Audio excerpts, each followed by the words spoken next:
So we're delighted to be in front of the brand new Cobourg Community Center, which was a over a $10 million investment from the province, not only for the community center, but the whole redevelopment, Darcy Street, with two roundabouts to help the ease of traffic and also be green in a sense. So this is a huge addition for community of Cobourg, that with a double ice surface and plus a senior center and a bunch of meeting rooms and a big convention hall. So this should help with the economy in Cobourg as well.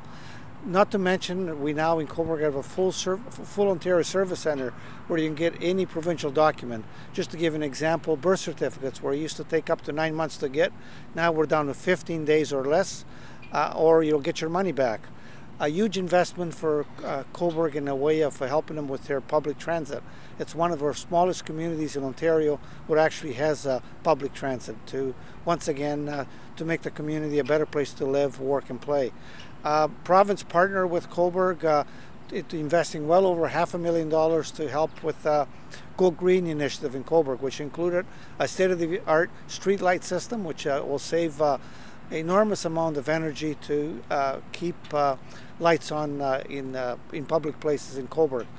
We helped in Cobourg. It's been a huge boost for local industry with places like Weston's Bakery, Horizons Plastic, GE Plastics, Bacovar, and Weetabix, where province partner with these folks to retain those jobs, protect those jobs, so people and also expand them.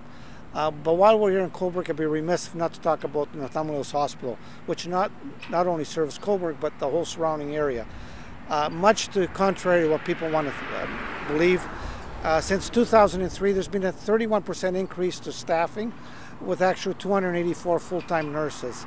And it's got it has one of the shortest wait time for cataract surgery, and funding has been increasing on a continuous basis to help those emergency cases when they came into the door. The other big addition to the hospital was the MRI, which frankly now when people go to this hospital, they don't have to be transported to Peterborough, Oshawa, or Belleville. It's something that they have right here in their backyard, so doctors can make those decisions that actually will save people's lives and time. The other addition when it comes to healthcare is the announcement that we just made just a few months back for a full family health team, which 28 primary care practitioners will be able to bandy together, come up with a plan to provide primary health care. So regardless who your doctor is, when you need the primary health care, you'll be able to get it under the same roof. And hopefully that facility will establish right next to the hospital. They're coming up with the plans as we speak to really have access to primary health care and longer term care right in the same community. So this is a real big win. The town has been very, very progressive and had an awesome opportunity to work with former Mayor Delante and now the present mayor to make all these things happen as we speak. Well, we're here in Cobourg, standing in front of the new consolidated courthouse, which frankly was a former county building, which the province has taken over and spent some $2.7 million to have all the courthouses in a more secure and safe manner that people feel a lot more comfortable, judges and police officers, and to provide that bigger range of court services.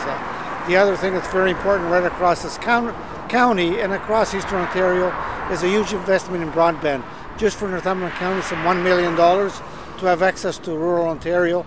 That tagged on to the $55 million investment that all of Eastern Ontario will be hooked up to broadband by the next year or so. The other important thing to remember when we're talking county-wide is that every high school in our communities now have access to high skills programming, where kids are able to try some of the trades, some of the culinary programs, which will provide them a bigger future. Last but not least is the enormous amount of uploading that's happened since we formed government in 2003. For Northumberland County alone, it means some $6 million taken off each and every year off the property tax bills. I mean, when I was mayor and prior to 2003, we've seen property tax increases by double digit. In some cases lately it's been a zero increase and maybe even less than the cost of inflation. And those uploads will continue. So this is a huge benefit to the local residents that frankly were made to pay for services that wasn't their responsibility.